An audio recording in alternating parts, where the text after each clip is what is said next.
Les travaux de la conférence internationale sur les crimes coloniaux en Afrique se sont poursuivis avec la même ambition, poser les bases d'un cadre africain commun pour défendre la mémoire et la justice historique.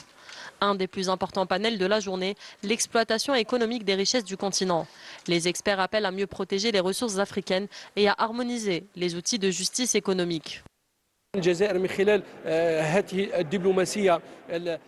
L'Algérie, à travers sa diplomatie proactive, incite les pays africains à réexaminer leurs relations économiques avec les multinationales et les pays occidentaux, tout en activant les mécanismes et institutions économiques africaines pour renforcer la souveraineté économique et réduire les formes de dépossession héritées de la période coloniale. Autre dossier central, la spoliation des terres, la dépossession patrimoniale ou encore les archives confisquées. Les délégations veulent établir une méthodologie commune pour documenter ces violations.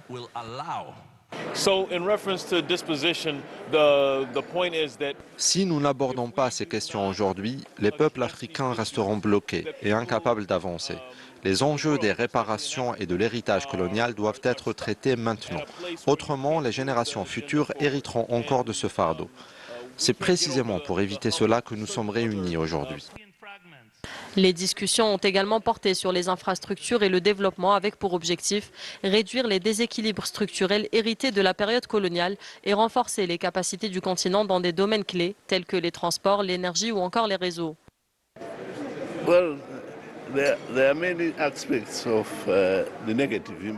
Les déséquilibres que nous essayons aujourd'hui de corriger ne sont pas seulement d'ordre matériel.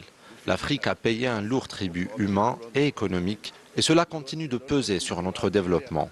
Même au niveau international, nous ne disposons pas encore d'une représentation équitable, notamment au Conseil de sécurité de l'ONU. Obtenir une justice historique, c'est donc rétablir l'équilibre à tous les niveaux, politique, économique et même psychologique.